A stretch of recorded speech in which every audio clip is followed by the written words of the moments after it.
The meeting chamber was like the rest of the assemblage station, simple and bare, just a few sloping glass walls held together by a metal frame.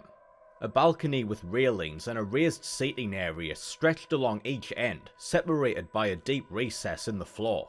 Strips of pale LEDs provided illumination.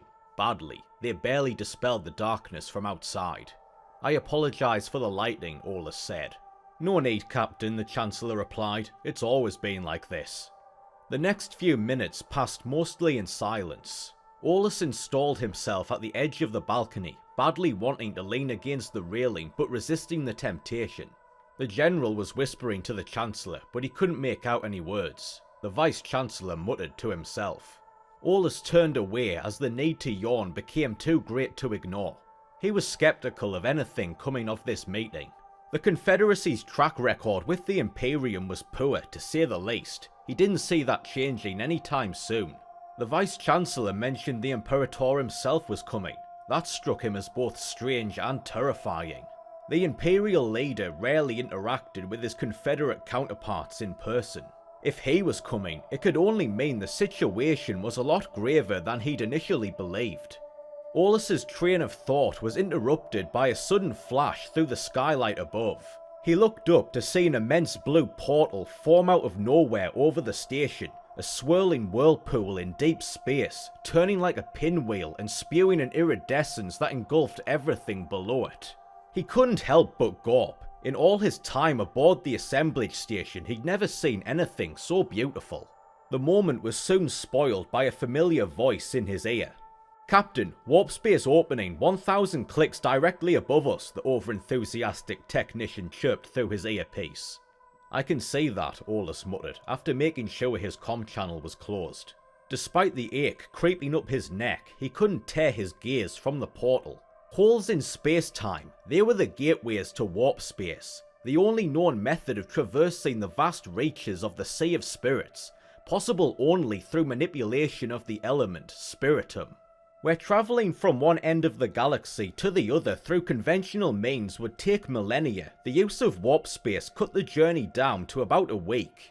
There was an indescribable wonder attached to these structures, so much still not understood about them or the mysterious area of time and space they led to. Most captains preferred to exit warp space well away from their intended destination, what with the effects of the immense gravitational forces in the immediate vicinity.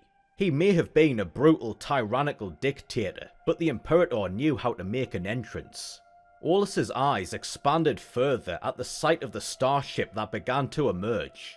Even with the strain on his neck, he couldn't help but gaze up as the monotony of the previous 3 years became a distant memory. A great lover of starships for as long as he could remember, much of Olus's childhood had been spent outside spaceports and shipyards, hiding in the long grass and watching in awe as the freighters and transports embarked on and returned from their voyages across the stars. He'd seen several Imperial vessels, but never one so close. They were some of the most impressive in the galaxy. It was sad to think he'd likely never get to see the inside of one. Again, the moment was ruined. "Captain, Desireme-class supercarrier exiting warp space directly above us. Matches Imperial signatures. Ship ID, Indignatio." Olus stiffened. Indignatio? Everyone in the Navy knew that name. Indignation. Righteous fury. Indeed, the Imperator would be here, for that was the name of his personal carrier. It took a few minutes for the vessel to fully emerge, such was its size. The portal sealed shut behind it, returning the meeting chamber to its usual gloom. It glided silently over the station, metallic hull encrusted with twinkling lights of white, blue and red. "Look at that thing," Olus heard one of his marines say in equal parts awe and horror. "What chance do we have against something like that?" "None," the other replied bluntly. "They just have to fly it into us and we'd be done for."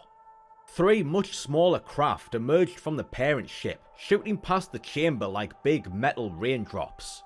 "Captain, 1 Laberna-class shuttle-type vessel and 2 Laberna-class transports inbound to Hangar A."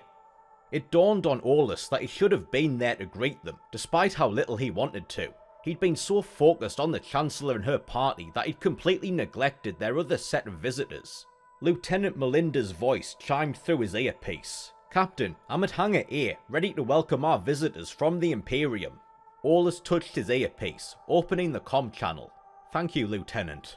He had to feel sorry for the Lieutenant, having to deal with the Imperator and whoever he brought with him. Overall Enterstock, the Lieutenant's kind weren't well liked in the Imperium. It was another few minutes before the other party arrived. The first thing Aulus saw when the doors at the far end of the chamber parted was the blazing eyes of the soldiers who came marching out. They took up positions along the edge of the balcony, the stocks of their gladii rested against their cuirasses, faces hidden behind their helmets. Then came two tall figures in jet black armour. Their faces too were hidden, though their helmets bore grimacing masks that seemed to leer at anyone who dared meet their gaze. He'd never seen one in person, but Aulus recognised them instantly. Praetorians, arcane warriors, some of the most powerful and feared in the galaxy, the Imperator's personal guard. They didn't carry firearms. Instead, they each wore a pair of longswords at their waists. Gloved hands rested casually upon the hilts as they exited the lift. After them, a tall, big-breasted woman with skin white as snow and hair black as oil emerged. She wore a blood-red stola and matching undershirt that covered her arms and shoulders but left much of her upper chest bare. Aulus recognised her as Demetria Benedicta Alrianius, some high-ranking religious figure within the Imperium, though he wasn't sure. All he knew for certain was she was gorgeous, perhaps even better looking than the Chancellor. The High Inquisitor, as she was known, projected cool confidence as she strode from the lift, fixing everyone on the opposite side of the chamber with a stare so cold it might have turned them all to ice. Once everyone else had taken their positions, the Imperator himself appeared. Aulus almost didn't believe his eyes. All he'd ever seen of the man was from Imperial propaganda, painting their leader as a towering warrior, handsome and full of vigour, the very embodiment of the Imperium's might. The man that came hobbling from the lift seemed the exact opposite. Short, scrawny, skin paler than his, wrinkled and littered with scars and sore-looking red blotches. Thin, stringy hair clung to his scalp. His eyes were bloodshot to the point of horror, the vessels all broken, leaving two crimson pools contrasted against burning yellow irises. The bottom half of his face was hidden beneath a black breathing mask. Black robes hung from his brittle frame like a shroud. He moved as though his bones were made of glass, the pommel of a cane clutched in one shaking hand, coughing, scratching at the skin around the mask like he was trying to claw it off. Aulus was stunned. Was this really the leader of one of the most powerful empires the galaxy had ever seen? The Imperator stared at Chancellor Coulson, blinking rapidly, as if blinded by an unseen light. The Chancellor took a breath and stepped up to the railing. "Imperator,"